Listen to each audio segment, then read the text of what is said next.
শিবসাগরের ভাটিয়াপাড়ে ওএনজিসির রিক থেকে গ্যাস লিকের ঘটনায় প্রতিক্রিয়া মুখ্যমন্ত্রীর। শুক্রবার সাংবাদিক সম্মেলনে মুখ্যমন্ত্রী জানান, ইতিমধ্যেই বিদেশ থেকে বিশেষজ্ঞ দল আনা হয়েছে। তারা ড্রিলিং রিক থেকে গ্যাস লিক করে বন্ধের কাজ শুরু করে দিয়েছেন এবং তাছাড়া গ্যাস লিকের ঘটনায় ভুক্তভোগীদের আর্থিক সাহায্য প্রদান করবে ওএনজিসি। এ নিয়ে ওএনজিসির কর্তৃপক্ষের সঙ্গে আলোচনা করেছেন মুখ্যমন্ত্রী হিমন্ত বিশ্ব শর্মা। যেতিয়া এনেকুৱা গ্যাস লিক হয় তেতিয়া plan A, plan B, plan C, plan D চাৰিটা ইমাৰ্জেঞ্চি মেথড ONGCয়ে এক্টিভেট কৰে বা অইল ইণ্ডিয়াই এক্টিভেট কৰে।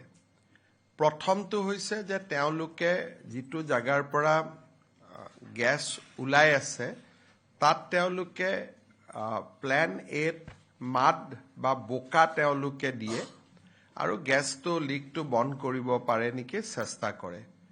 তাৰ পিছত প্ল্যান বি তেওঁলোকে কিছু মেটেৰিয়েল ওপৰৰ পৰা ঢালে, সেই মেটেৰিয়েল বিলাকে গ্যাস ওলোৱাটো বন্ধ কৰিব পাৰে নেকি সেই বিষয়ে চেষ্টা কৰে। আৰু যেতিয়া এই দুইটা বিফল হয় তেতিয়া তেওঁলোকে যিটো জাগাৰ পৰা গ্যাস লিক হয় বা গ্যাস ওলাই আছে তাক সম্পূৰ্ণৰূপে ক্যাপিং কৰি দিয়ে।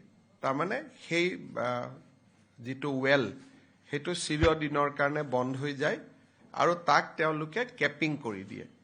ক্যাপিং কৰাৰ কাৰণে তেওঁলোকে লিড আদিৰ দৰে ডাঙৰ মেটেৰিয়েল দি এখন প্লেট বনাব আৰু সেই প্লেটখন ওপৰৰ পৰা পেলাই দিব।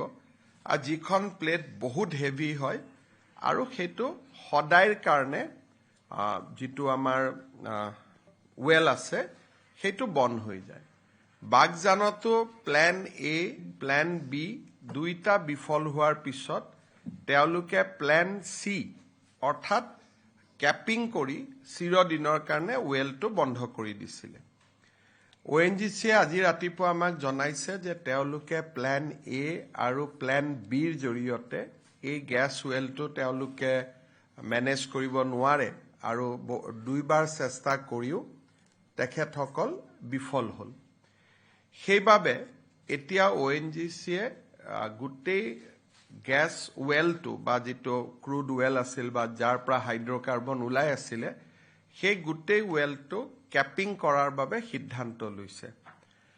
আৰু ক্যাপিং কৰাত তেওঁলোকক সহায় কৰাৰ বাবে আমেৰিকাৰ পৰাও বিশেষজ্ঞ দল আহি উপস্থিত হৈছে। আৰু এই গোটেই ক্যাপিং প্ৰক্ৰিয়াটো অহাকালিৰ পৰা আৰম্ভ হ'ব। ই 5-6 দিন লাগিব, যিমান কেইদিন লাগে। কিন্তু ফাইনেলি যি ধৰণে অইল ইণ্ডিয়াই কৰিছিলে তেওঁলোকে ইয়াক ক্যাপ কৰাৰ বাবে সিদ্ধান্ত লৈছে, ক্যাপিং কৰাৰ বাবে সিদ্ধান্ত লৈছে। আৰু এইকেইটা দিন ৰাইজে সকলোকে সহায় কৰিব লাগিব আৰু গোটেইখিনি হৈ গ'লে আমাৰ পাৰ্মানেণ্টলি ৱেলটো ক্যাপ হৈ যাব। ৰাইজৰ ক্ষতিপূৰণ আদিৰ ক্ষেত্ৰতো মই ONGCৰ চেয়াৰমেনৰ লগত কথা পাতিছোঁ।